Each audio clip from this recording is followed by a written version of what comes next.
O gloriosa Virginum, sublimis intersidera, qui te creavit parvulum,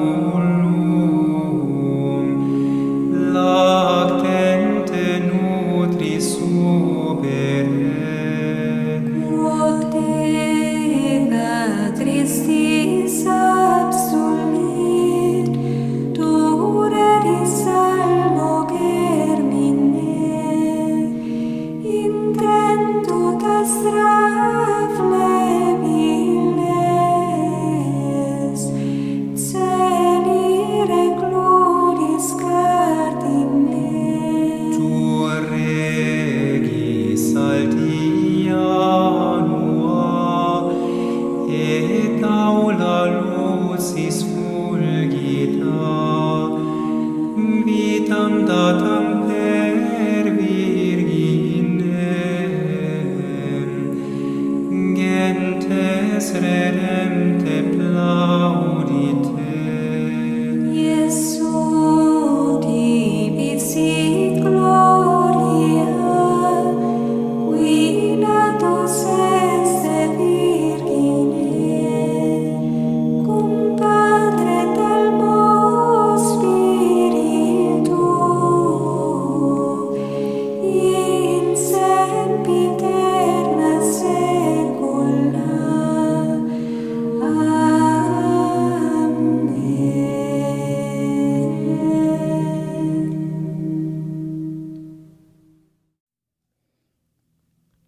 Diário de um Pároco de Aldeia, por Jorge Bernanos. Tradução Roberto Malê, editora Sétimo Selo, canal Le Conde.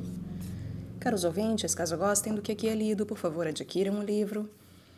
E caso gostem do meu trabalho, venham auxiliá-lo. Isso é possível via Pix, Apoia-se, Vaquinha. Centavos serão muito bem-vindos. Também é possível auxiliar o canal comprando livros que chegaram até mim pela lista de desejos da Amazon, como nos fez o Efraim. Muito obrigada, Efraim. Também é possível auxiliar o canal tornando-se membro aqui do canal, como fez o Pedro e o ODS. Muito obrigada a vocês que chegam como membros aqui ao canal também. E eu peço também para que, por favor, curtam, compartilhem, comentem, inscrevam-se no canal, porque tudo isso também faz muita diferença em termos de engajamento. A todos, obrigada pela presença. Eu desejo uma boa escuta. Seguimos para a segunda parte do livro.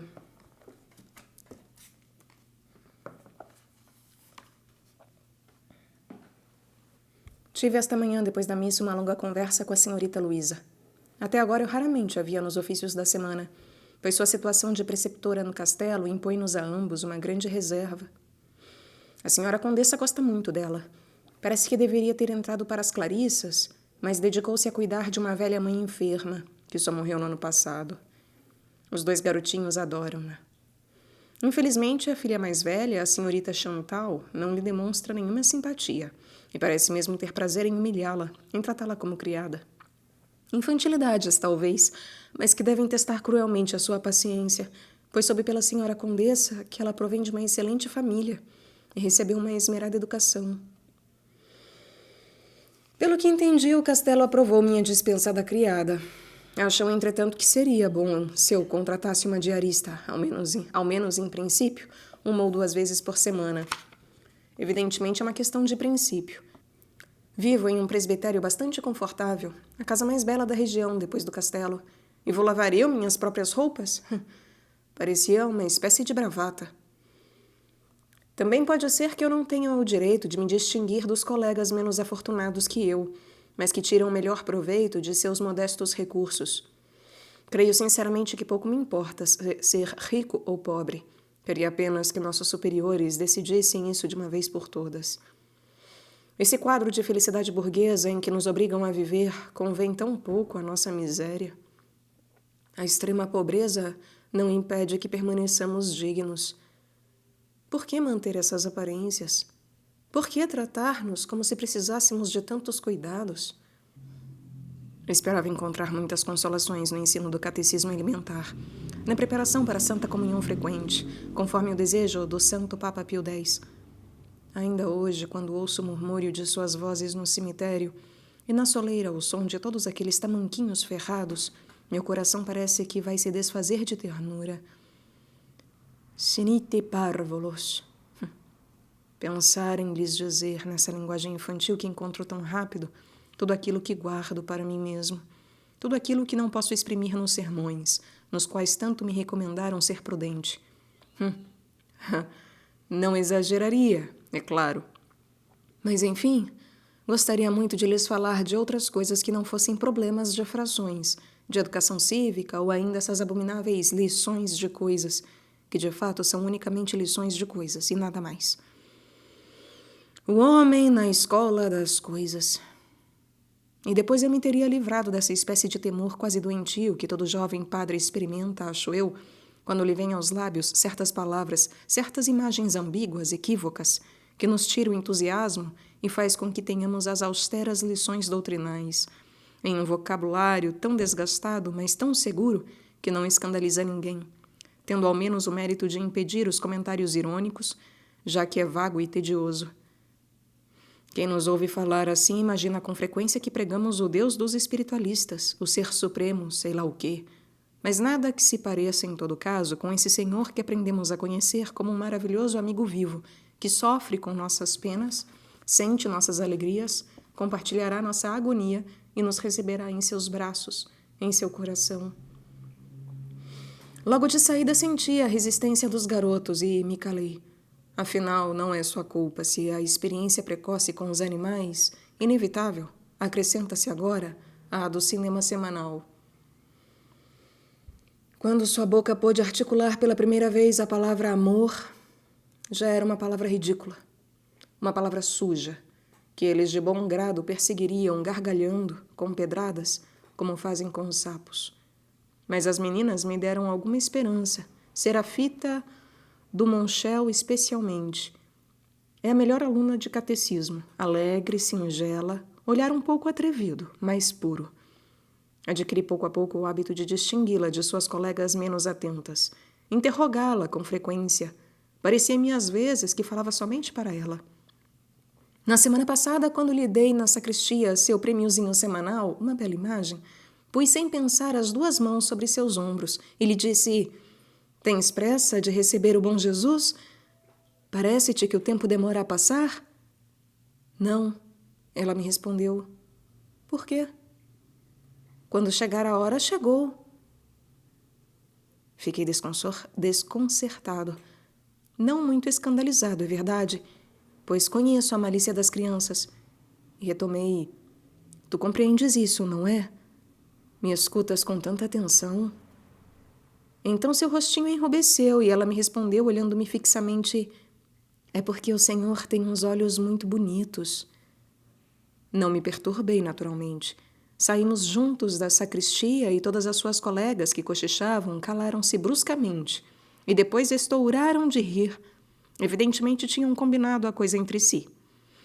Depois esforcei-me por não mudar de atitude. Não queria dar a entender que entregara em seu jogo, que entrara em seu jogo. Mas a pobre pequena, sem dúvida encorajada pelas outras, perseguia-me com momices oblíquas, provocantes, com uns modos de mulher já feita, e um certo jeito de levantar a saia para amarrar o cordão que lhe serve de liga. Meu Deus, crianças são crianças, mas a hostilidade dessas meninas... O que lhes fiz eu? Os monges sofrem pelas almas, e nós sofremos com elas. Este pensamento me veio ontem, ao entardecer. Velou junto de mim a noite inteira, como um anjo. Aniversário de minha nomeação para a paróquia de Ambricourt. 3 meses já. Rezei muito esta manhã pela minha paróquia, minha pobre paróquia. Minha primeira e talvez última paróquia, pois meu desejo é morrer. Minha paróquia. Uma palavra que não se pode pronunciar sem emoção. Que digo, sem um transporte de amor. E, entretanto, ela ainda só desperta em mim uma ideia confusa. Sei que esta paróquia realmente existe, que somos um do outro por toda a eternidade, pois ela é uma célula viva da Igreja imperecível e não uma ficção administrativa. Mas gostaria que o bom Deus me abrisse os olhos e os ouvidos, me permitisse ver sua face, ouvir sua voz. É pedir demais? A face da minha paróquia, seu olhar. Deve ser um olhar doce, triste, paciente. Imagino que deva se parecer um pouco com o meu quando paro de me debater, quando me deixo carregar por esse grande rio invisível que leva a todos nós, emaranhados, vivos e mortos, para a profunda eternidade. E esse olhar deve ser o da cristandade, o de todas as paróquias, ou mesmo, talvez, o da pobre raça humana, aquele que Deus viu do alto da cruz. Perdoa-lhes, porque não sabem o que fazem. Tive a ideia de utilizar essa passagem, modificando-a um pouco em meu sermão de domingo. O olhar da paróquia provocou risos, e eu parei um segundo, bem no meio da frase, com a impressão claríssima, aliás, de representar uma comédia. Deus, porém, sabe que estava sendo sincero, mas há sempre nas imagens que tenham tocado muito no nosso coração alguma coisa perturbadora. Tenho certeza de que o vigário de Torce tinha me repreendido. Teria me repreendido.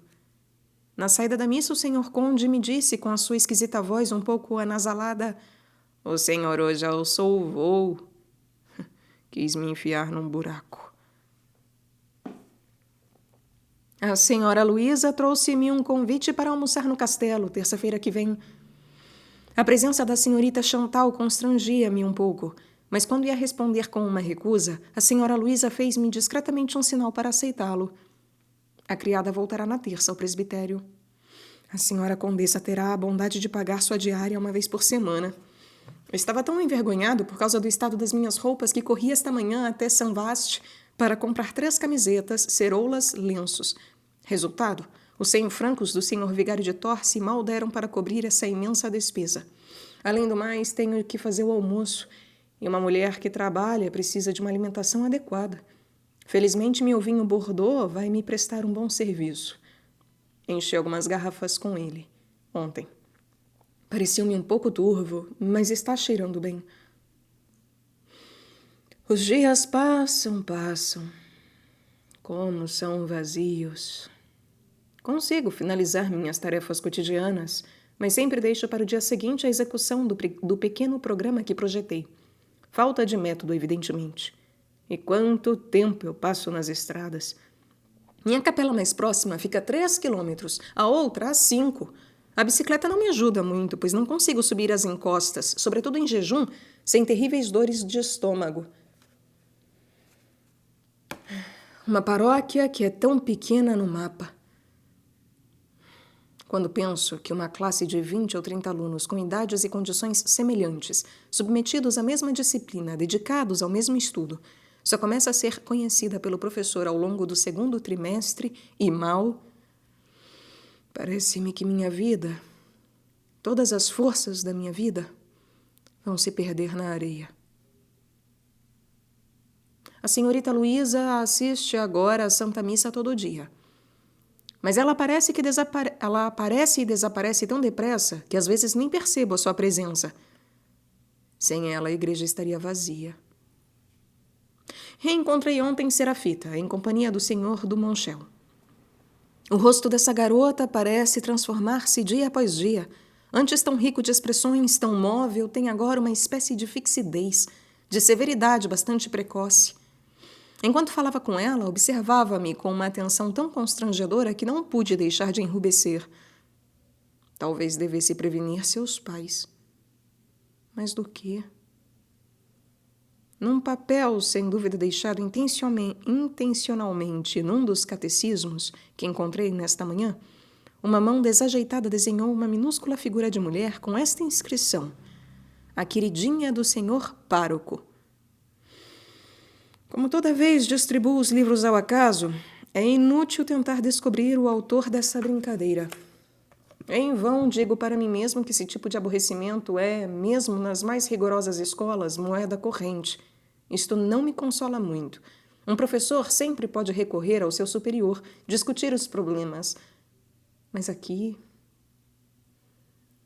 Sofrer com as almas.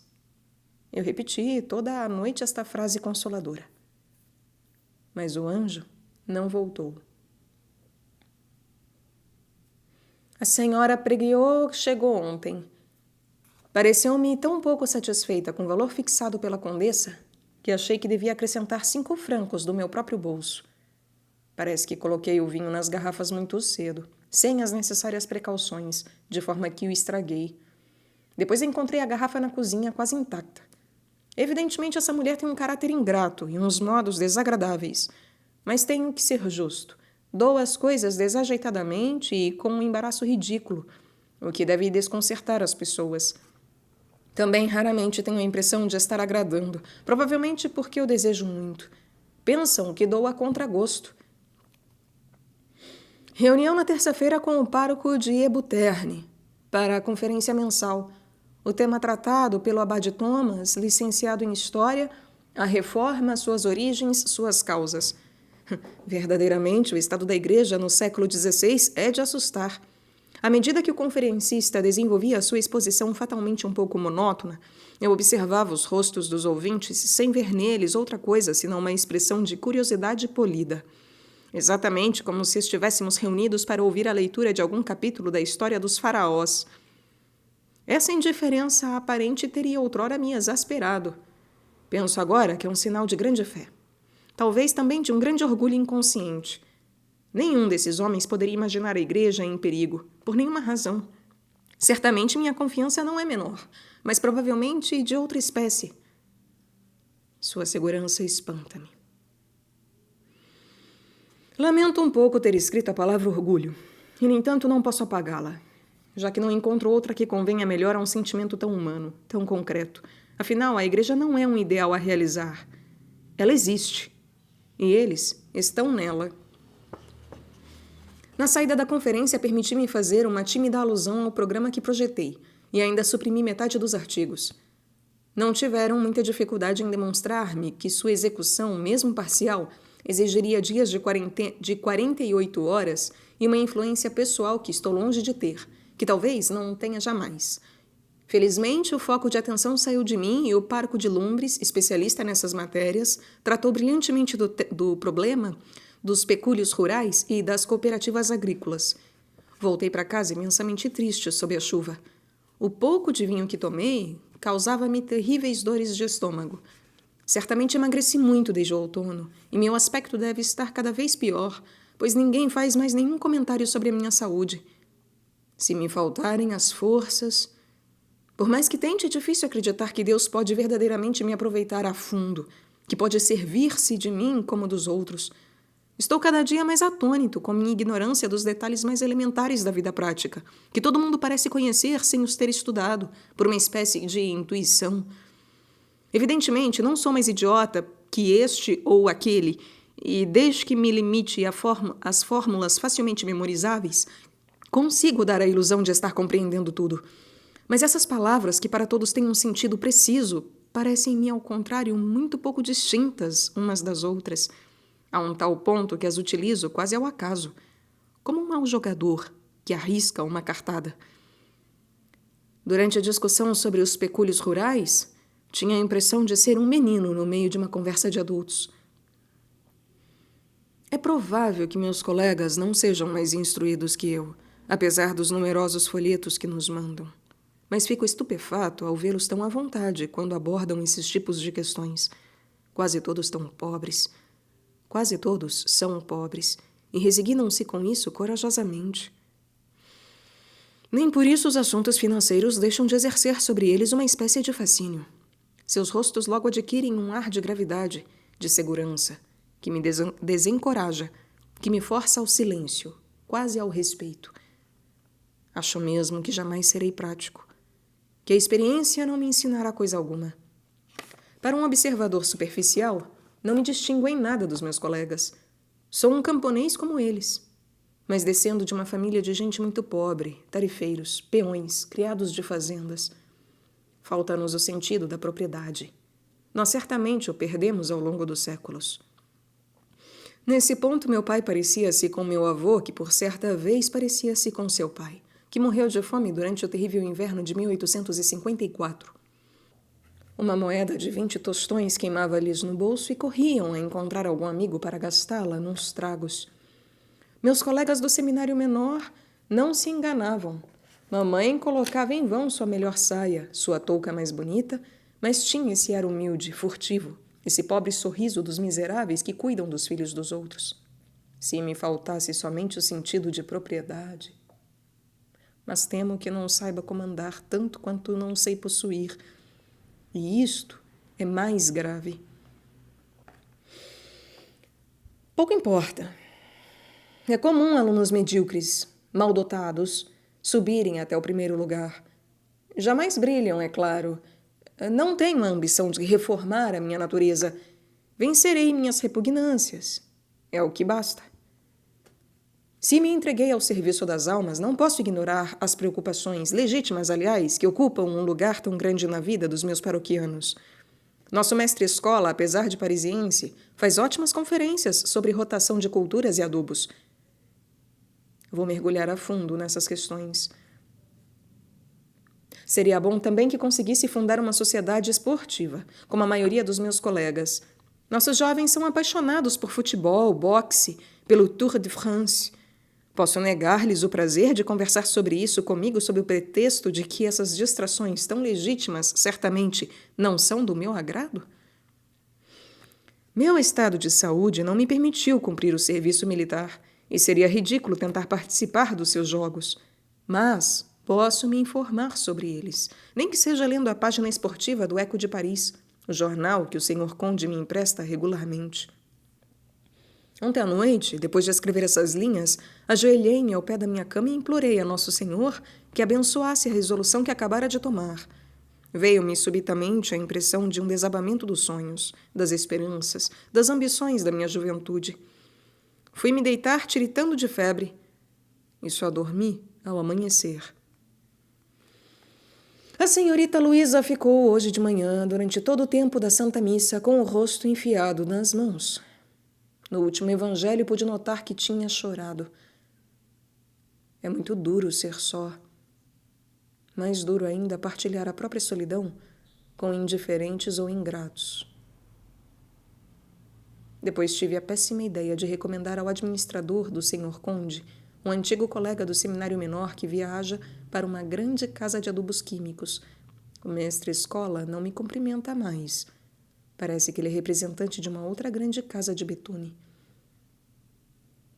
É no próximo sábado que devo almoçar no castelo, já que a principal ou talvez única utilidade deste diário é exercitar-me no hábito de ser inteiramente sincero comigo mesmo. Devo confessar que não me sinto constrangido com isso, sinto-me antes lisonjeado, sentimento que não me faz corar. Os grandes proprietários rurais não eram vistos com bons olhos, como se diz no seminário maior. E é certo que um jovem padre deve preservar sua independência perante as pessoas do mundo. Mas sobre esse ponto, como sobre tantos outros, continuo sendo filho de pessoas paupérrimas que jamais conheceram o tipo de inveja, de rancor do pequeno proprietário rural, que vive às voltas com o solo ingrato que consome sua vida, contra o ocioso que tira suas rendas do mesmo solo. Há muito tempo que não temos nenhuma relação com esses senhores. Pertencemos há séculos justamente a esse pequeno proprietário rural, e não há patrão mais difícil de contentar, mais implacável. Recebi uma carta do abade do Petre, muito singular. O abade do Petre foi o meu colega no seminário menor e depois terminou seus estudos não sei onde e, segundo as últimas notícias que tive, foi pró-vigário de uma pequena paróquia da diocese de Amiens, cujo titular enfermo conseguiu a assistência de um colaborador. Guardo dele uma lembrança muito viva, quase eterna. Era-nos apresentado como um modelo de piedade, embora eu, de minha parte, achasse que era excessivamente nervoso, muito sensível. Durante o nosso terceiro ano, sentava-se perto de mim na capela, e seguidamente ouvia-o soluçar, o rosto enfiado entre as mãos pequenas e sempre manchadas de tinta e muito pálidas. Sua carta é datada de Lille, onde, se bem me lembro, um de seus tios, ex-policial, tinha uma mercearia. Espanta-me não encontrar nela nenhuma alusão ao ministério que parece ter abandonado, por causa da doença, sem dúvida. Diziam que era propenso à tuberculose. Seu pai e sua mãe morreram disso. Desde que não tenho mais criada, o carteiro habituou-se a entregar minha correspondência por baixo da porta. Encontrei por acaso o envelope selado quando ia para a cama. É um momento muito desagradável para mim, e o adio tanto quanto posso. As dores de estômago são geralmente suportáveis, mas não se pode conceber nada de mais monótono a longo prazo. A imaginação, pouco a pouco, vai se exacerbando. A imaginação, pouco a pouco, vai se exacerbando. A cabeça não para. E é preciso muita coragem para não se levantar. Aliás, raramente cedo a essa tentação, pois faz muito frio. Abri, então, um envelope, com o pressentimento de alguma má notícia, pior até, de uma sequência de más notícias. Consequência de minhas más disposições, evidentemente. Não importa. O tom da carta desgostou-me. Achei-a de uma alegria forçada, quase inconveniente, se, como é provável, meu pobre amigo não é mais capaz, pelo menos por enquanto, de cumprir seu ofício. Somente tu podes me compreender. Somente tu podes me compreender, diz ele. Por quê? Lembro-me que, muito mais brilhante que eu, desprezava-me um pouco. Nem por isso deixava de gostar dele, naturalmente. Como me pede que o encontre com urgência, logo irei até lá. Essa próxima visita ao castelo tem me ocupado muito. De um primeiro contato, talvez dependa o sucesso dos grandes projetos que trago no peito e que a fortuna e a influência do Sr. Conde certamente permitirão que eu realize. Como sempre, minha inexperiência, minha tolice e também uma espécie de constrangimento ridículo complicam demais as coisas mais simples. Assim, o belo sobretudo que reservava para circunstâncias excepcionais está agora grande demais. Além disso, a senhora Pegriot, a meu pedido, aliás, limpou-o, mas tão desastradamente que o produto de limpeza deixou nódoas horríveis. Parecem essas manchas irisadas que se formam nas bolhas de um caldo gorduroso. Custa-me um pouco ir ao castelo com o que costumo usar, e que foi muitas vezes cerzido, principalmente nos cotovelos. Temo que achem que eu estou querendo exibir a minha pobreza. O que pensarão? Espero também estar em condições de comer, ao menos o suficiente para não chamar a atenção. Mas é impossível prever. Meu estômago tem vontade própria. Ao menor sinal de alerta, a mesma dorzinha aparece do lado direito. Tenho a impressão de uma espécie de gatilho, de espasmo. A minha boca resseca instantaneamente e não posso comer mais nada. São incômodos, nada mais. Suporto-os muito bem, não sou mole, pareço com minha mãe. Tua mãe é uma rocha, era uma rocha. Gostava de repetir meu tio Ernesto. Para os pobres, creio que isto significa uma dona de casa infatigável, nunca doente, e que não dá muitos gastos para morrer. O senhor Conde certamente se parece mais com um camponês como eu do que com qualquer um dos ricos industriais que conheci pessoalmente durante meu vicariato. Em 2 palavras, ele me pôs à vontade. De que poder dispõem essas pessoas da alta sociedade que são tão parecidas com qualquer um e, entretanto, não fazem nada como os outros?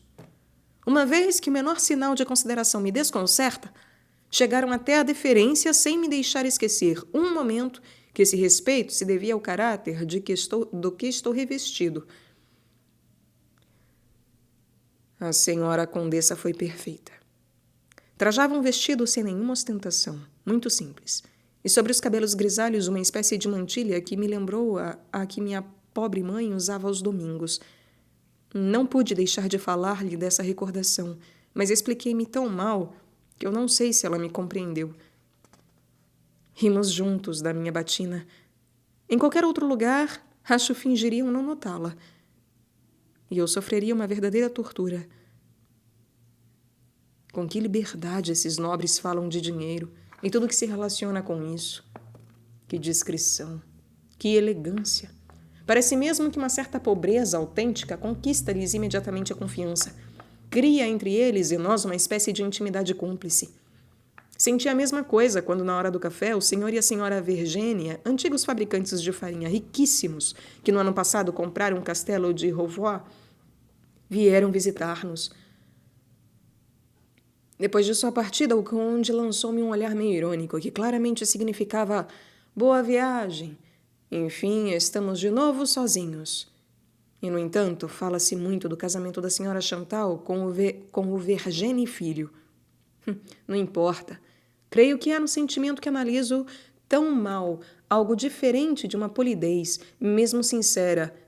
Os comportamentos não explicam tudo. Evidentemente, gostaria que o Sr. Conde mostrasse mais entusiasmo por meus projetos de obras para os jovens, a associação esportiva. Se não me dá uma colaboração pessoal, por que recusar-me o pequeno terreno de Latrillière e a velha granja que não serve para nada, na qual seria fácil fazer uma sala de jogos, de conferências, de projeção, sei lá? Sinto que sei pedir tão mal quanto sei dar. As pessoas sempre pedem um tempo para refletir. E espero sempre um clamor do coração, um entusiasmo que corresponda ao meu. Deixei o castelo bem tarde, muito tarde. Também não sei como me despedir. Contento-me em manifestar a cada volta do relógio minha intenção de partir, o que provoca um protesto polido ao qual não ouso replicar. Isso poderia durar horas. Saí, enfim, não recordando mais de nenhuma palavra do que disse, mas com uma espécie de confiança, de alegria, com a impressão de uma boa nova, de uma excelente nova, que gostaria de comunicar logo a algum amigo. Por pouco, no caminho do presbitério, não desatei a correr. Quase todos os dias dou um jeito de entrar no presbitério pelo caminho de Gevres. No alto da colina, mesmo que chova ou vente, sento-me num tronco de álamo esquecido ali, não sei porquê, há muitos invernos, e que já começa a apodrecer. A vegetação parasita fez-lhe uma espécie de capa que às vezes acho medonha, às vezes bonita, conforme o estado dos meus pensamentos ou a cor do dia. Foi ali que me veio a ideia deste diário, e acho que não a teria em nenhum outro lugar. Nessa região de bosques e campos recortados por cercas vivas, cheios de macieiras, não encontraria outro observatório de onde a aldeia aparecesse assim inteira, como que assentada na palma da mão. Olho para ela e jamais tenho a impressão de que ela também me olha. Também não penso que me ignore. Diria que me dá as costas e me observa de soslaio, os olhos semicerrados à maneira dos gatos. O que ela quer de mim? Será que quer alguma coisa de mim? Dali, qualquer um que não seja eu, um homem rico, por exemplo, poderia avaliar o preço dessas casas de taipa, calcular a exata superfície desses campos, desses prados, imaginar que desembolsou a quantia necessária e que essa aldeia lhe pertence. Eu? Não. Por mais que fizesse, se lhe desse até a última gota do meu sangue, e é verdade que às vezes imagino que ela me pregou ali em cima numa cruz, que ao menos me vê morrer, ainda assim não a possuiria. E embora a veja nesse momento tão branca, tão amena, na festa de Todos os Santos eles pintaram suas paredes com cal tingida de anil, não posso esquecer que está aí há séculos. Sua longa existência me dá medo. Bem antes da construção, no século XV, da igrejinha na qual não passo de um hóspede, já sofria aqui pacientemente o calor e o frio, a chuva, o vento, o sol, ora próspera, ora miserável, arraigada nesse pedaço de terra de que extraía os nutrientes e ao qual entregava seus mortos. Como sua experiência de vida deve ser secreta, profunda. Ela me receberá como aos outros, seguramente mais cedo do que aos outros. Há certos pensamentos que eu não ouso confiar a ninguém. E, entretanto, não me parecem desvarios. Longe disso. Que seria de mim, por exemplo, se me resignasse ao papel em que anseiam me ver muitos católicos preocupados, sobretudo com a conservação social? Quer dizer, com a sua própria conservação? Não acuso esses senhores de hipocrisia, não. Eu creio que são sinceros.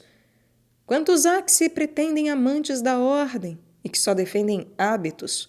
Às vezes, mesmo um simples vocabulário, cujos termos são tão polidos, tão brunidos pelo uso que justificam tudo, sem jamais pôr nada em questão. Esta é uma das mais incompreensíveis desgraças do homem, ter de confiar aquilo que há de mais precioso a uma coisa infelizmente tão instável, tão plástica quanto a palavra. Seria necessária muita coragem para verificar toda vez o instrumento, adaptá-lo à sua própria fechadura. Prefere-se tomar o primeiro que se tem à mão, forçar um pouco e, se a lingueta cede, não se pede mais nada. Admiro os revolucionários que têm tanto trabalho para explodir as muralhas com dinamite, enquanto o molho de chaves dos bem-pensantes fornece-lhes um meio de entrar tranquilamente pela porta, sem acordar ninguém. Recebi de manhã uma nova carta do meu antigo colega, mais bizarra ainda que a primeira. Termina assim, abre aspas, minha saúde não está boa e é o único motivo de inquietude, pois não gostaria de morrer, agora que depois de tantas tempestades cheguei ao porto. Inveni portum. Entretanto, não quero mal à doença. Ela me proporcionou alguns tempos de ócio de que precisava, que jamais teria acontecido, jamais teria conhecido sem ela. Acabo de passar 18 meses em um sanatório. Isto me permitiu escavar seriamente o problema da vida. Com um pouco de reflexão, creio que chegarias às mesmas conclusões que eu. Aurea mediocritas. Estas duas palavras te forneceram a prova de que minhas pretensões permanecem modestas, que não sou um revoltado. Guardo, ao contrário, uma excelente lembrança dos nossos mestres. Todo o mal vem, não das doutrinas, mas da educação que eles receberam, que nos transmitiram por não conhecerem outra maneira de pensar, de sentir. Essa educação fez de nós individualistas, solitários. Em suma, jamais saímos da infância. Fantasiamos o tempo todo, fantasiamos nossas dores, nossas alegrias, fantasiamos a vida, em vez de vivê-la. Tanto que antes de ousar arriscar um passo para fora do nosso mundinho, precisamos retomar tudo desde o começo. É um trabalho penoso e que não se faz sem sacrifícios do amor próprio, mas a solidão é ainda mais penosa. Um dia vais te dar conta disso. Inútil falar de mim aos teus conhecidos. Uma existência laboriosa, sã, normal, enfim, a palavra normal está sublinhada 3 vezes, não deveria ter segredos para ninguém. Infelizmente, nossa sociedade é feita de tal maneira que a felicidade parece sempre suspeita. Acredito que um certo cristianismo, bem distante do espírito dos evangelhos, é muito responsável por esse preconceito comum a todos, crentes e incrédulos. Respeitando a liberdade alheia, preferi até agora guardar silêncio. Depois de ter refletido muito, decidi rompê-lo hoje para o bem de uma pessoa que merece o meu maior respeito. Se meu estado melhorou bastante nos últimos meses, ainda há sérias inquietudes, das quais lhe falarei. Venha depressa. Fecha aspas. Inveni portum. O carteiro entregou-me a carta quando eu saía de manhã para dar a catequese. Eu ali no cemitério, a poucos passos de Arsênio, que começava a abrir uma cova, a da senhora Pinochet, que será enterrada amanhã. Também ele escavava a vida. O venha depressa oprimiu-me o coração.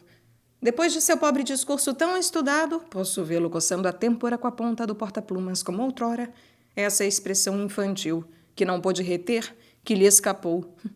Por um momento tentei me convencer de que estava imaginando coisas, que ele simplesmente estava recebendo os cuidados de alguma pessoa de sua família. Infelizmente, eu só conhecia uma irmã sua, que trabalhava em um pequeno café em Montreuil. Não deve ser ela. Essa pessoa é que merece o maior respeito. Pouco importa. Certamente irei. O senhor Conde veio me ver. Muito amável, ao mesmo tempo deferente e familiar como sempre. Pediu licença para fumar seu cachimbo e deixou-me 2 coelhos que matara no bosque de Soveline. A senhora Pegriot vai cozinhá-los amanhã de manhã. Já falei com ela. Não ousei dizer-lhe que meu estômago só tolera atualmente pão seco. Seu ensopado me custará meia diária da criada. E nem ela aproveitará muito dele, pois toda a família do guarda já está enjoada de comer coelhos. É verdade que posso mandar o coroinha levar as sobras para minha velha cineira. À noite, porém, para não chamar a atenção de ninguém. Já falam demais da minha péssima saúde. O conde não aprova muito meus projetos. Ele me adverte sobretudo quanto ao mau espírito da população que, recebendo muitos benefícios desde a guerra, disse ele, quer tudo de mão beijada. Não se apresse em procurá-los. Não se entregue logo de saída. Deixe que deem o primeiro passo. Ele é sobrinho do Marquês da Rochemassé, cuja propriedade fica apenas a 2 léguas da minha cidade natal. Passava lá parte de suas férias antigamente e recorda-se muito bem da minha pobre mãe, na época empregada do castelo, e que lhe dava enormes pedaços de pão com manteiga às escondidas do marquês, que era um avaro. Fui eu, aliás, que precipitadamente lhe perguntei se a conhecera, mas ele me respondeu logo com muita gentileza, sem demonstrar nenhum incômodo.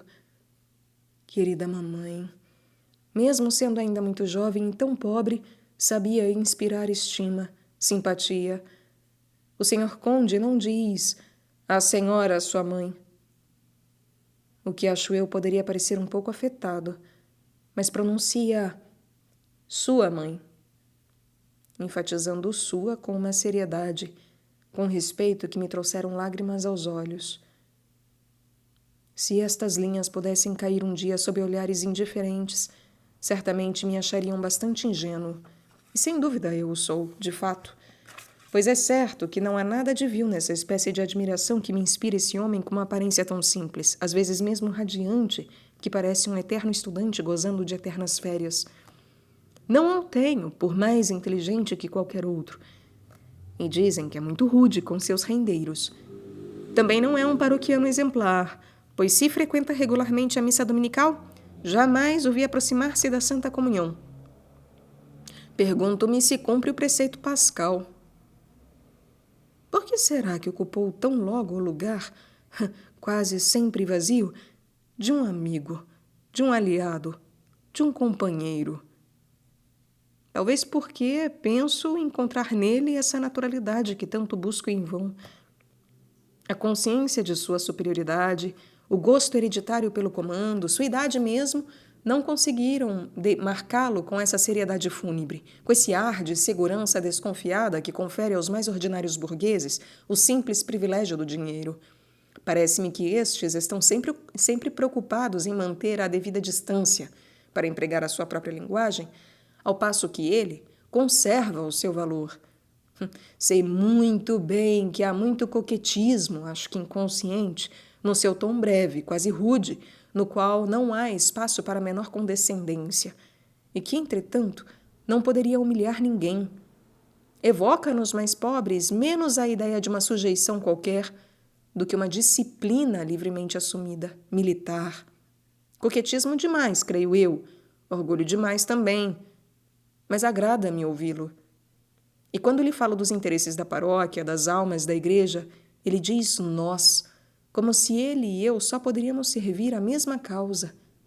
Acho isso natural e não ouso repreendê-lo. O senhor vigário de Torce não gosta nada dele, só o designa como o condezinho, seu condezinho. Isto me irrita. Por que condezinho? Perguntei-lhe. Porque é um bibelô, um gentil bibelô e de época. Visto sobre a mesa de um camponês, causa um belo efeito. Num antiquário ou numa loja, em dia de muito movimento, você nem o reconheceria. E como lhe disse que esperava ainda interessá-lo em meu projeto para os jovens, alçou os ombros. Um belo cofre da Saxônia, seu condezinho, mas inviolável. Não acho mesmo que ele seja muito generoso. Se jamais dá a impressão, como tantos outros, de ser apegado ao dinheiro, ele o é com certeza. Quis também lhe dizer algumas palavras sobre a senhorita Chantal, cuja tristeza me inquieta. Ele foi bem reticente e depois subitamente alegre, o que me pareceu um pouco forçado. O nome da senhora Luísa pareceu irritá-lo prodigiosamente. Ficou vermelho. Depois seu rosto endureceu-se. Calei-me. Você tem a vocação da amizade, observou um dia meu velho mestre, o cônego do Rie. Tome cuidado para que ela não vire uma paixão, hein? É a única das paixões que é absolutamente incurável. Nós conversamos, de fato. Mas conversamos para salvar. É isso que o mundo não consegue compreender, pois ele só quer durar. Ora, ele não pode mais se contentar em somente durar. O mundo antigo bom talvez pudesse durar por muito tempo. Era feito para isso. Era terrivelmente pesado. Calcava a terra com a sua massa, com toda a sua massa. Estava mancomunado com a injustiça. Em vez de lutar contra ela, ele a tinha aceitado em bloco, em uma só peça. Tinha feito dela uma constituição como as outras. Tinha instituído a escravidão. Sem dúvida, não importa o grau de perfeição que pudesse um dia atingir, não deixaria de continuar sob a maldição desferida contra Adão. E isto o diabo não ignorava. Ele o sabia melhor do que ninguém. Mas não deixava de ser uma rude empreitada jogá-la quase inteiramente sobre os ombros de um rebanho humano. Assim, se poderia reduzir bastante um fardo tão pesado. A maior soma possível de ignorância, de revolta, de desespero, reservada a uma espécie de povo sacrificado. Um povo sem nome, sem história, sem bens, sem aliados, ao menos confessos, sem famílias, ao menos legal, sem nome e sem deuses. Que simplificação do problema social, hein? Que métodos de governo! Mas essa instituição que parecia inabalável era na realidade a mais frágil. Para destruí-la para sempre bastava aboli-la por um século. Talvez um dia já fosse o suficiente. Uma vez que os papéis fossem de novo confundidos, uma vez que o povo expiatório fosse dispersado, que força seria capaz de fazê-lo voltar ao jugo? A instituição morreu e o mundo antigo ruiu com ela. Acreditava-se, fingia-se acreditar em sua necessidade. Era assumida como um fato e nunca será reabilitada. A humanidade não ousará mais correr esse risco terrível. Seria arriscar demais. A lei pode tolerar a injustiça ou mesmo favorecê-la por baixo dos panos, mas não vai mais sancioná-la. A injustiça não terá jamais um estatuto legal. Acabou. Mas ela não deixa de estar espalhada pelo mundo. A sociedade que não ouse mais utilizá-la para o bem de uma minoria está, assim, condenada a tentar destruir o mal que carrega em si mesma, que, expulso das leis, ressurgiu quase imediatamente nos costumes, a fim de começar às avessas incansavelmente o mesmo circuito infernal. Por bem ou por mal, ela deve agora participar da condição do homem, empreender a mesma aventura sobrenatural. Antes indiferente ao bem e ao mal, não conhecendo outra lei senão a do seu próprio poder, recebeu do cristianismo uma alma para perder ou para salvar. Dei essas linhas para o vigário de Torce, mas não ousei dizer que eram minhas. Ele é tão perspicaz e eu minto tão mal que me pergunto se acreditou.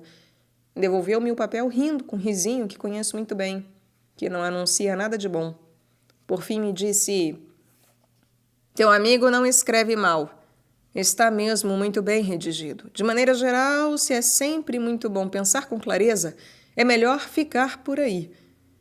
Pode-se ver a coisa como ela é, sem música, e não se corre o risco de cantar uma canção somente para si mesmo. Quando te deparas com uma verdade, olha bem para ela, de modo que a possas reconhecer depois, mas não esperes até que ela te pisque o olho, hein? As verdades do Evangelho jamais piscam o olho.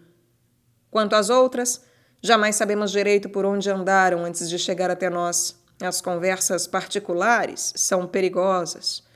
Não gostaria de citar como exemplo um bobalhão como eu.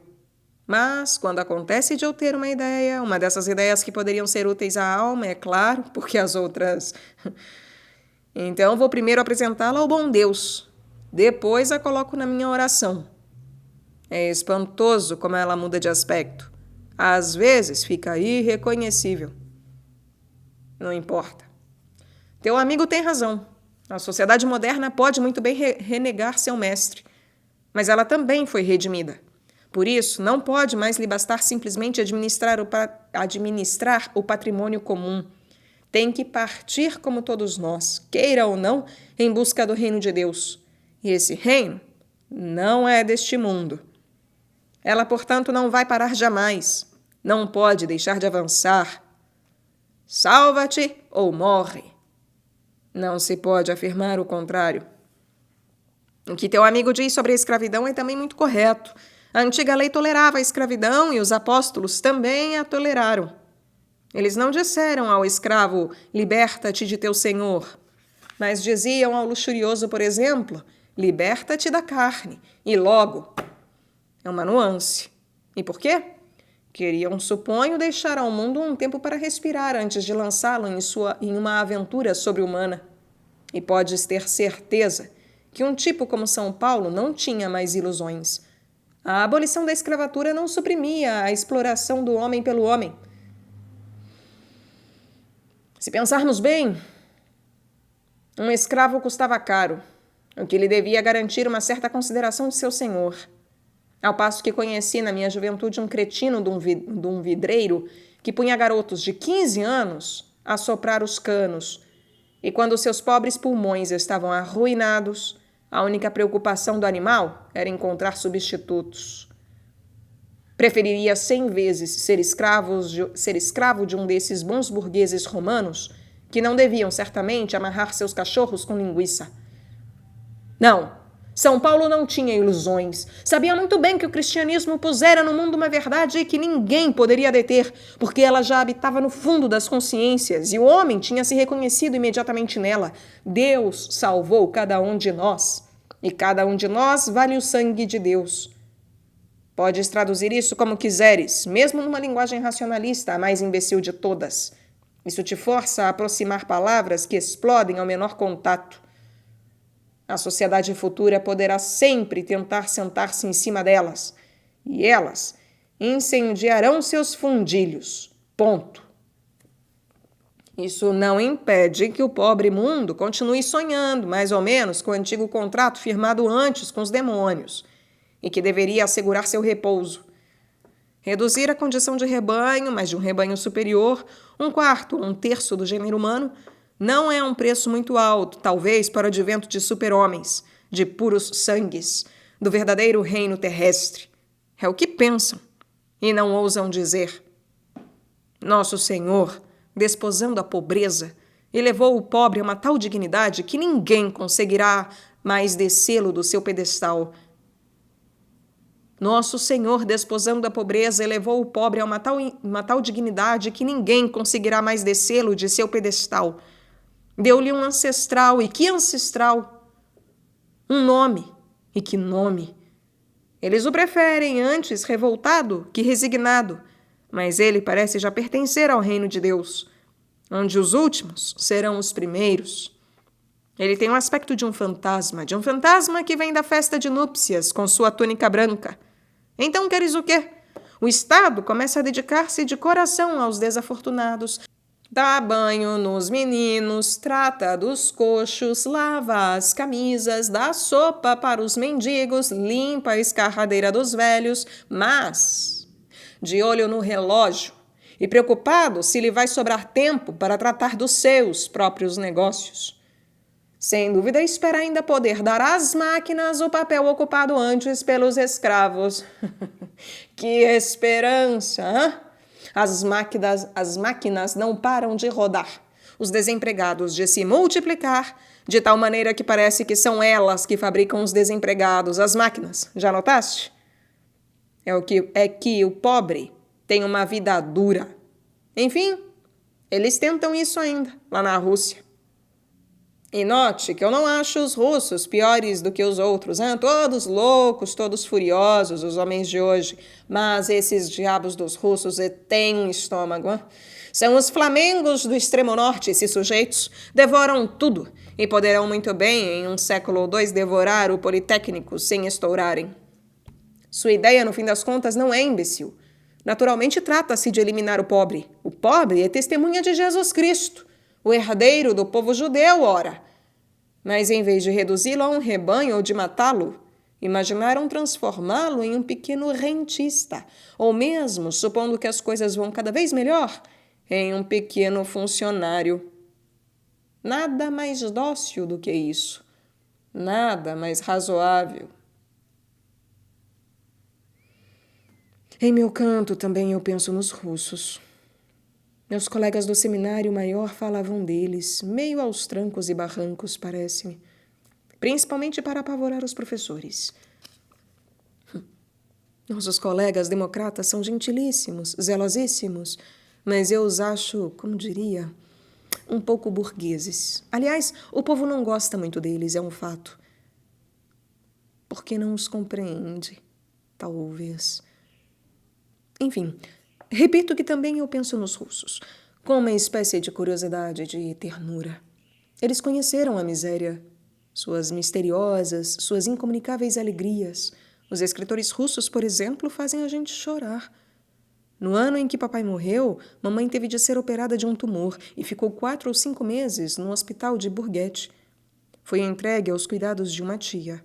Ela tinha um pequeno bar pertinho de Lens, um horrível barracão de tábuas onde se vendia genebra aos mineiros que eram pobres demais para ir a um verdadeiro café. A escola ficava a 2 quilômetros e eu estudava minhas lições no assoalho atrás do balcão. Assoalho aqui quer dizer um péssimo estrado de madeira todo podre. O cheiro da terra passava pelas fendas, uma terra sempre úmida, lama. Nos dias de pagamento, nossos clientes não se davam ao trabalho de sair para fazer suas necessidades. Urinavam no chão mesmo. E eu ficava com tanto medo atrás do balcão que acabava adormecendo. Não importa. O professor gostava de mim. Emprestava-me livros. Foi ali que li as lembranças de infância de Máximo Gorki. Há ninhos de miséria na França, evidentemente, ilhas de miséria. Jamais grande o suficiente para que os miseráveis possam conviver realmente, viver uma verdadeira vida de miséria. A própria riqueza tornou-se muito nuançada, muito humana, sei lá, para que em nenhuma parte brilhe, irradie, resplandeça o temível poder do dinheiro, sua força cega, sua crueldade. Imagino que o povo russo tenha sido um povo miserável, um povo de miseráveis, que conheceu a vertigem da miséria, seu jugo. Se a igreja pudesse colocar um povo sobre os altares e tivesse escolhido esse, teria feito dele o patrono da miséria, o intercessor particular dos miseráveis. Parece que Gorki ganhou muito dinheiro, que leva uma vida fastuosa em algum lugar à beira do Mediterrâneo. Ao menos foi o que eu li no jornal. Mesmo se for verdade, sobretudo se for verdade, estou contente por ter rezado por ele todos os dias há tantos anos. Aos 12 anos, não ouso dizer que ignorava o bom Deus, pois entre tantas coisas que fazia na minha cabeça um alvoroço de tempestade, de chuvas torrenciais, já reconhecia sua voz. O que não impede que a primeira experiência da desgraça seja feroz. Bendito seja aquele que preservou do desespero um coração de menino. É uma coisa que as pessoas do mundo não sabem muito bem, ou esqueceram, porque lhes causaria medo demais. Entre os pobres, como entre os ricos, um pequeno miserável está sozinho, tão sozinho quanto o filho de um rei. Ao menos entre nós, nesta região, a miséria não se partilha. Cada miserável está sozinho em sua miséria. É uma miséria que é somente sua, como seu rosto, seus membros. Não creio ter tido dessa solidão uma ideia clara, ou talvez sequer fizesse alguma ideia dela. Obedecia simplesmente a essa lei da minha vida, sem compreendê-la. Acabaria amando-a. Não há nada mais duro que o orgulho dos miseráveis. E eis que bruscamente esse livro, vindo de tão longe, dessas terras fabulosas, deu-me todo um povo por companheiro. Emprestei esse livro a um amigo, que não o devolveu, naturalmente. Não o releria de bom gosto mesmo. Para quê? Basta que tenha escutado ou pensado escutar, uma vez, o lamento de um povo. Um lamento que não se parece ao de nenhum outro povo, não, nem mesmo ao do povo judeu, macerado em seu orgulho como um morto em seus aromas. Não é, aliás, um lamento, é um canto, um hino. Eu sei que não é um hino de igreja. Não se pode chamá-lo de prece. Tem de tudo nele, como se diz. O gemido do mujique sob os açoites, os gritos da mulher espancada, o soluço do bêbado, e esse bramido de alegria selvagem, esse rugido das entranhas, pois a miséria e a luxúria procuram e chamam uma a outra nas trevas como dois animais esfomeados. Sim, isso deveria causar-me horror, com efeito. Entretanto, acredito que uma tal miséria, uma miséria que esqueceu até o seu nome, que não busca mais, não raciocina mais, que move ao acaso sua face atônita, há de despertar um dia sobre os ombros de Jesus Cristo. Aproveitei então a ocasião. E se ainda eles vencerem, E se ainda assim eles vencerem? Disse eu ao vigário de Torce. Ele refletiu um momento. Sabes muito bem que não aconselharia aos pobres diabos que dessem seus títulos de pensão ao cobrador de impostos. Isso duraria o quanto durasse, mas... Enfim. Queres o quê? Estamos aqui para ensinar a verdade. Ela não deve nos envergonhar. Suas mãos tremiam um pouco sobre a mesa, não muito. Entretanto, compreendi que minha pergunta despertava nele a lembrança de lutas terríveis, nas quais quase perdera a coragem, a razão, sua fé, talvez. Antes de me responder, fez um movimento de ombros, como de um homem que vê um caminho obstruído e desiste. Eu não queria ser-lhe pesado, não. Ensinar, meu jovem, não é brincadeira. E eu não falo desses que ficam tecendo belas palavras, não. Verás muito deles ao longo da vida. Aprenderás a reconhecê-los. Verdades consoladoras, dizem eles.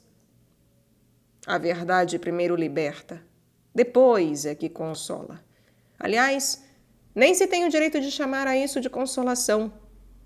Por que não condolências? A palavra de Deus é um ferro em brasa. E tu que a ensinas, irias querer pegá-la com pinças por medo de te queimares? Tu não a pegarias com ambas as mãos?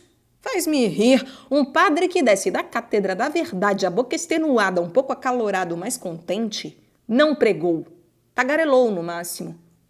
Nota que isso pode acontecer a todo mundo, hein? Somos pobres dorminhocos. É um inferno às vezes acordar. Os próprios apóstolos dormiam, até eles, em Getsemane. Mas enfim, é preciso estar atento. E deves compreender também que este ou aquele que gesticula e sua como um carregador nem sempre está mais desperto que os outros, não. Peço apenas que o Senhor extraia de mim, ao acaso, uma palavra útil às almas, e eu a reconheço pelo mal que faz a mim mesmo. Ele ria, mas eu não reconhecia mais o seu riso. Era um riso corajoso, certamente, mas dilacerado. Não ousaria permitir-me julgar um homem tão superior a mim sob tantos aspectos. E vou falar apenas de uma qualidade que me é estranha, para a qual, aliás, nem minha educação nem minha natureza me dispõem. E também é verdade que o vigário de Torce é tido por muitos como um pouco grosseiro, quase vulgar, ou, como diz a condessa, comum. Mas, enfim, posso escrever aqui o que bem quiser, sem correr o risco de prejudicar ninguém. Muito bem. O que me parece ser, humanamente ao menos, o caráter dominante dessa figura, dessa magnífica figura, é a altivez. Se o vigário de Torce, se o senhor vigário de Torce não é um homem altivo, essa palavra então não tem nenhum sentido, ou pelo menos eu não saberia encontrar nela sentido algum. Naquele momento, com certeza, sofria em sua altivez de homem altivo. Eu sofria com ele. E queria tanto fazer alguma coisa útil, eficaz. Disse-lhe tolamente: então eu também devo tagarelar com muita frequência, pois... Cala-te, respondeu-me. Surpreendi-me com a súbita doçura da sua voz. Não pretendes que um pobre desvalido como tu consiga fazer outra coisa além de recitar sua lição, mas o bom Deus abençoa mesmo assim a tua lição, hã? Pois não tens o aspecto próspero de um conferencista para missas solenes. Vê bem, retomou. Qualquer imbecil, não importa quem, ninguém consegue ser insensível à doçura, à ternura da palavra, tal como os santos evangelhos nos transmitem. Nosso Senhor quis assim.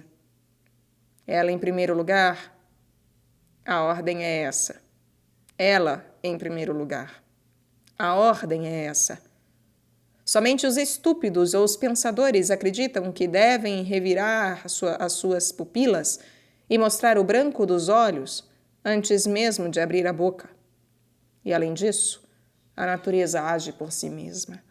Para a criancinha deitada no berço e que vai se apossando do mundo com o olhar recém-aberto, a vida não é toda suavidade, toda carícia. Entretanto, ela é dura, a vida. Observa, aliás, que se tomarmos as coisas no seu melhor sentido, aceitá-la não é tão enganador quanto parece, pois a morte não pode mais do que a fidelidade à promessa feita na manhã dos nossos dias, o sorriso da morte. Só porque é mais grave, não deixa de ser tão doce e suave quanto o outro. Enfim, a palavra se faz pequena para os pequenos. Mas quando os grandes, os soberbos, acham que devem repeti-la como uma simples história da carochinha, conservando apenas os seus detalhes enternecedores, poéticos, eu fico com medo. Medo por eles, naturalmente. Tu ouves o hipócrita, o luxurioso, o avaro, o mal rico, com seus lábios grossos e seus olhos brilhantes, arrulharem o Sina de Párvulos, sem dar o menor sinal de conhecerem a frase seguinte, talvez uma das mais terríveis que o ouvido humano já escutou. Se não vos tornardes como um desses pequeninos, não entrareis no reino de Deus. Se não te tornardes como um desses pequeninos, não entrareis no reino de Deus. Ele repetiu o versículo para si mesmo e continuou ainda a falar por um momento, a cabeça oculta entre as mãos. O ideal, meu caro, seria só pregar o evangelho para as crianças.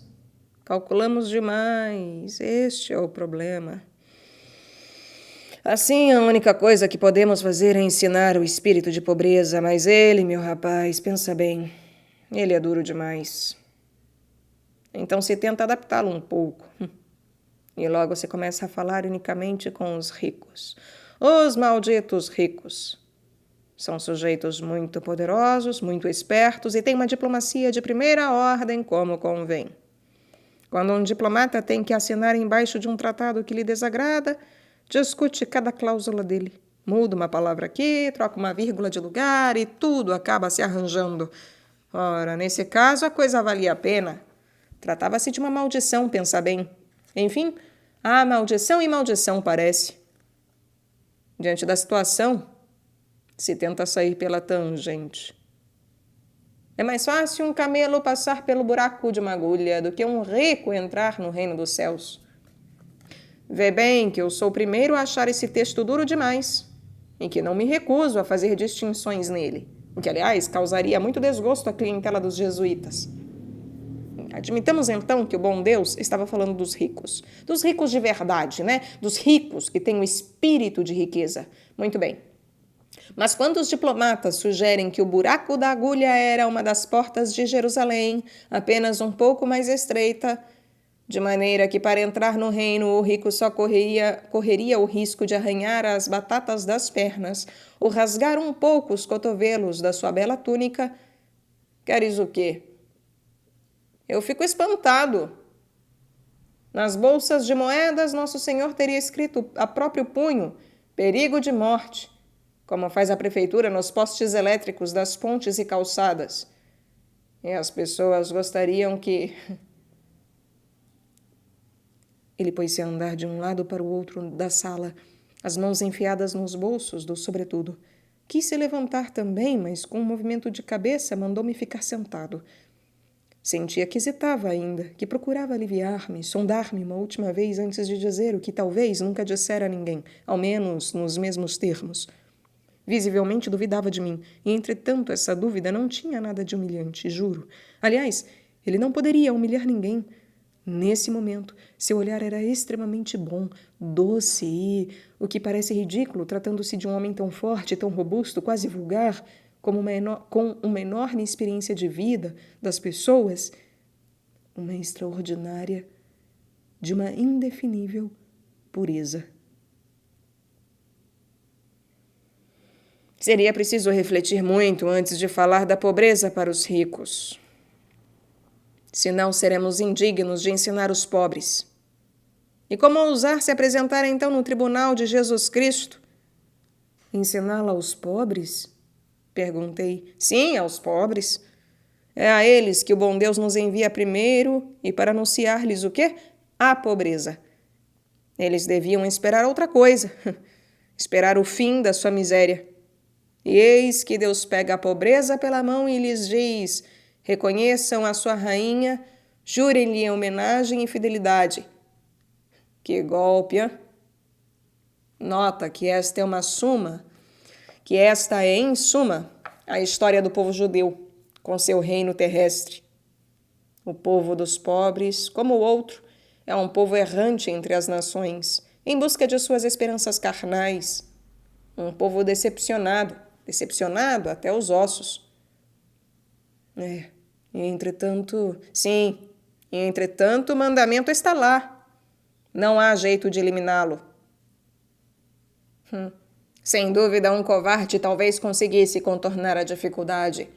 O povo dos pobres é um público fácil, um bom público, quando sabemos como manejá-lo.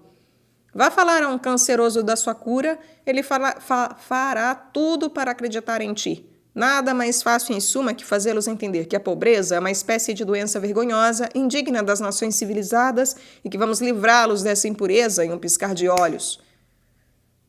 Mas quem de nós ousaria falar assim da pobreza de Jesus Cristo, hein?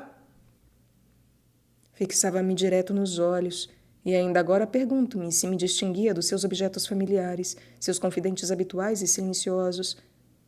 Não, ele não me via. O simples desejo de convencer-me não daria a seu olhar uma expressão tão patética.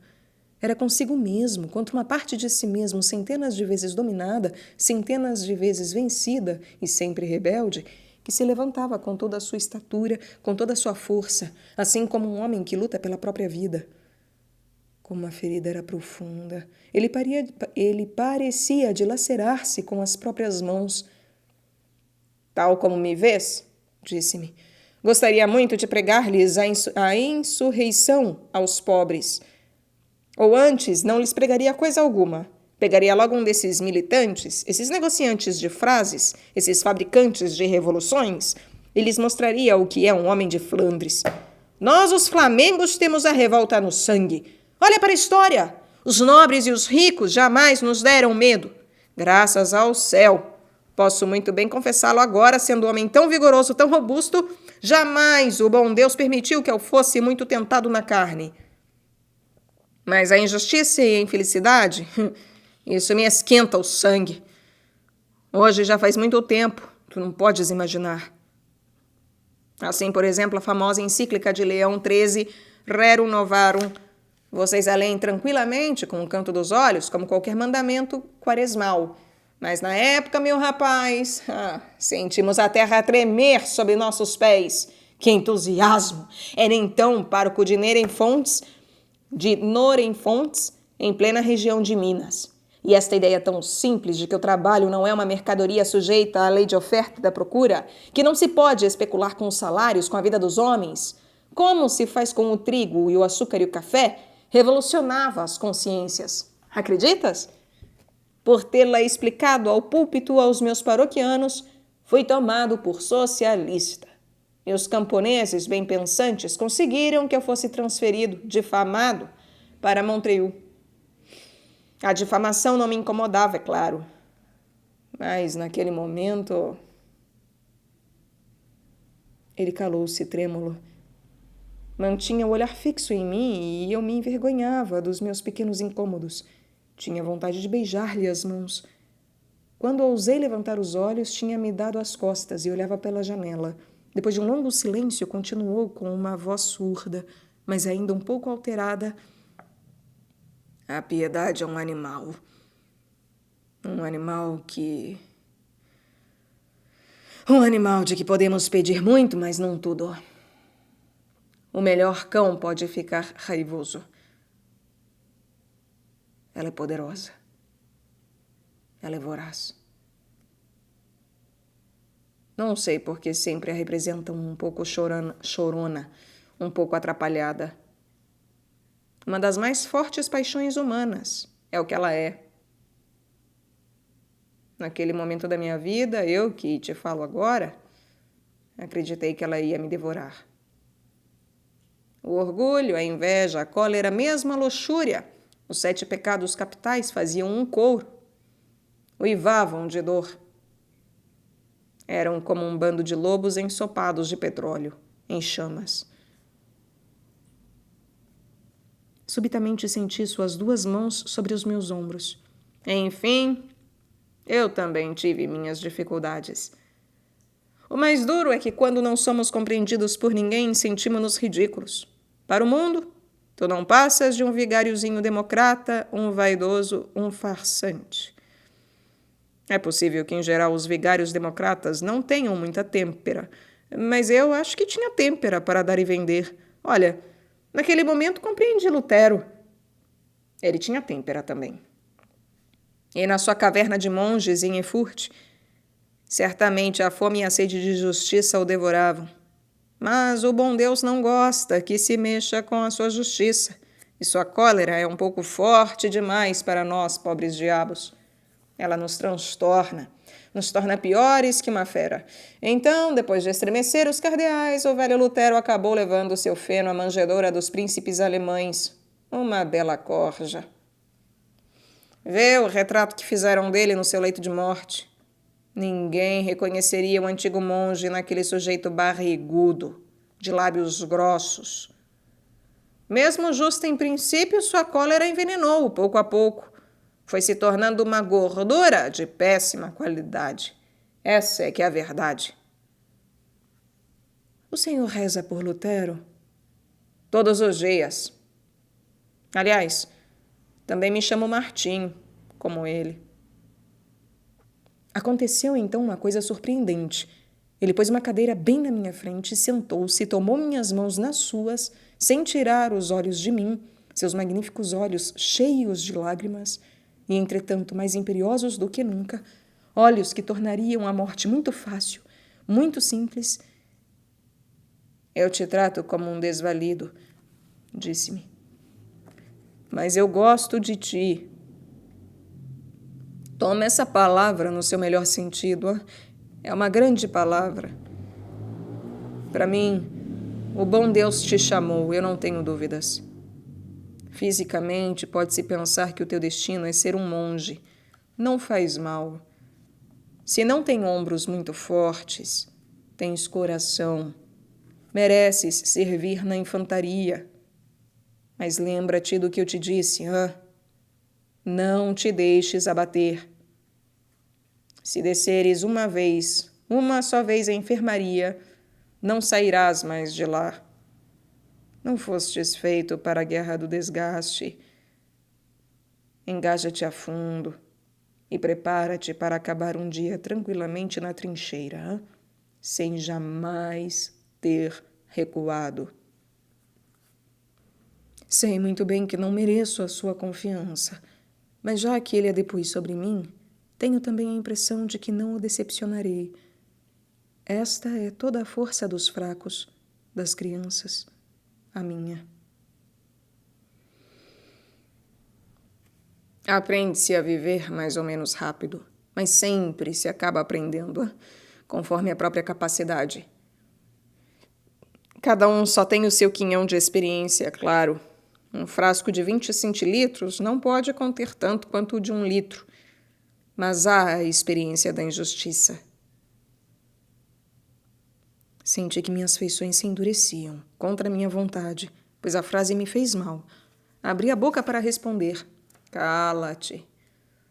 Não sabes o que é injustiça. Tu saberás.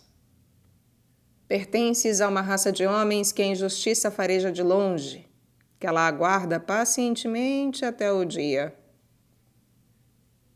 Não podes deixar-te devorar, Sobretudo, não me vás crer que a farás recuar fixando-a nos olhos como um domador.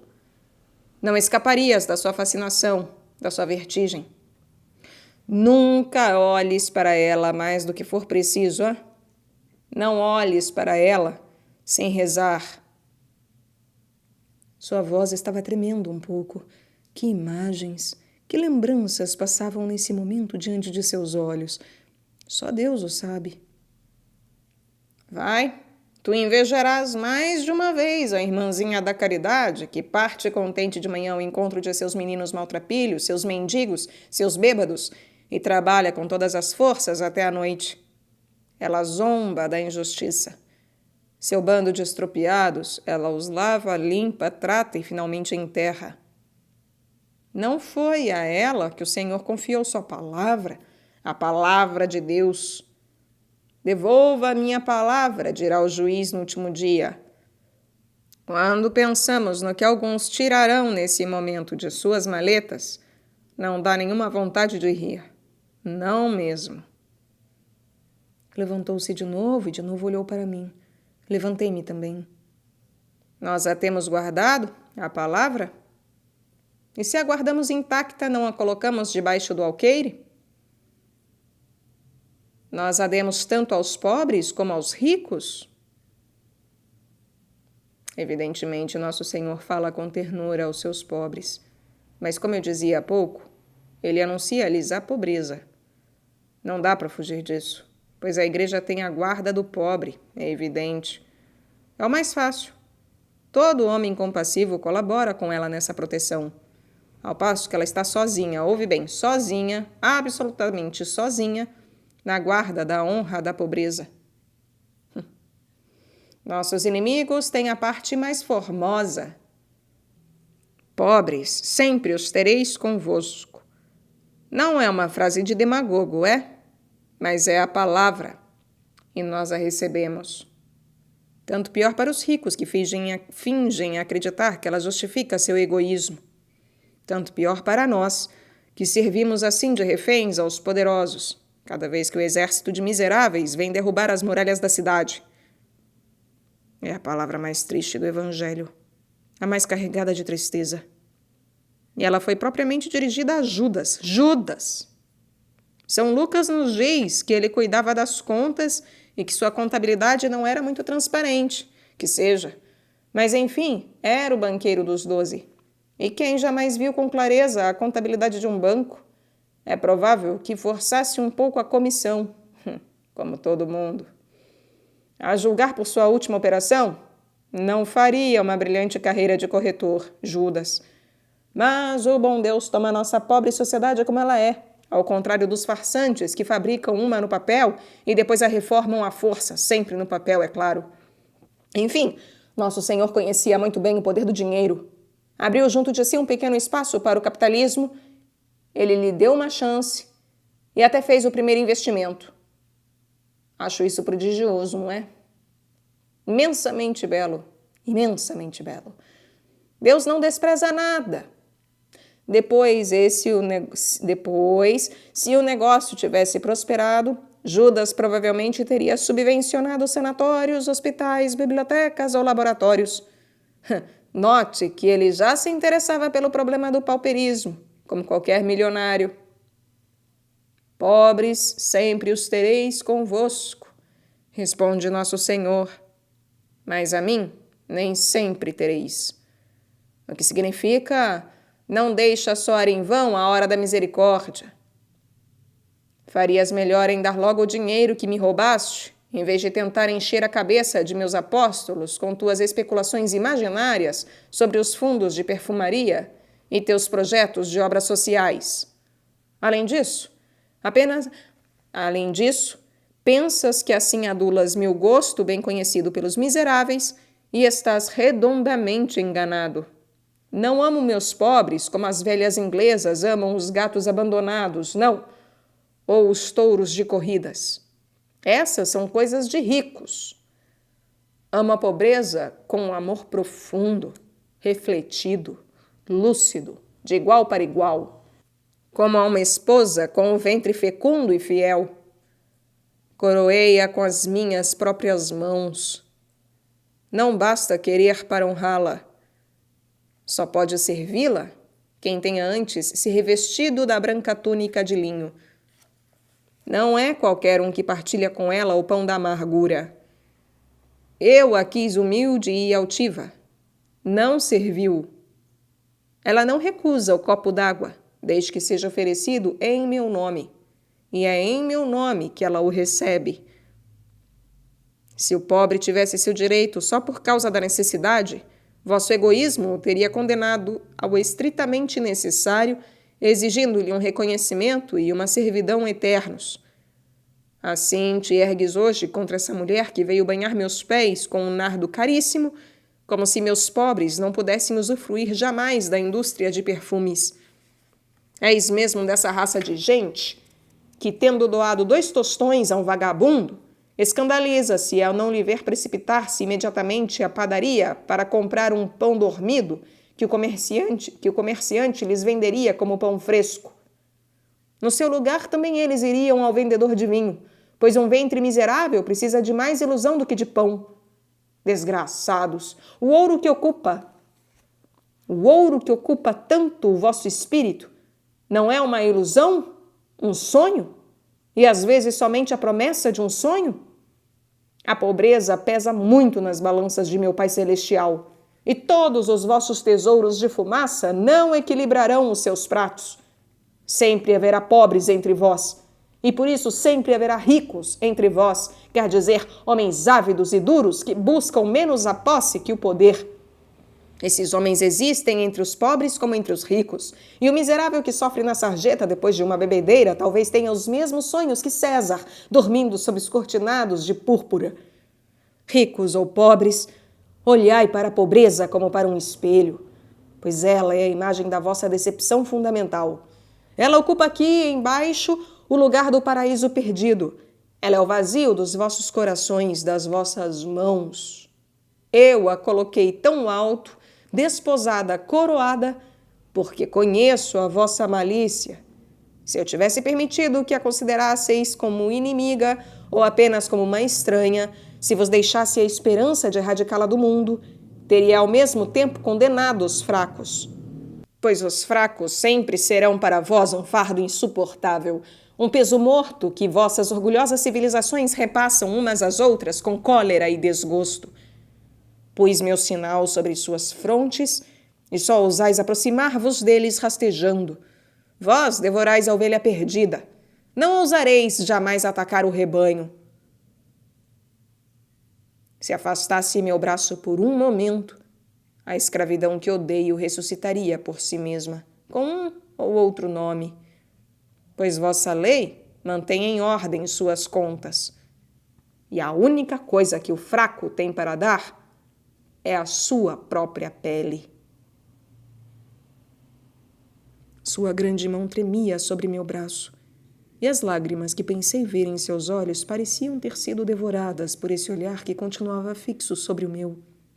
Eu não podia chorar. A noite tinha caído sem que eu percebesse, e mal distinguia sua face agora imóvel, tão nobre, tão pura, tão serena quanto a de um morto. E justamente naquele instante soou o primeiro toque do Ângelus, vindo não sei de que ponto vertiginoso do céu, como do alto da noite.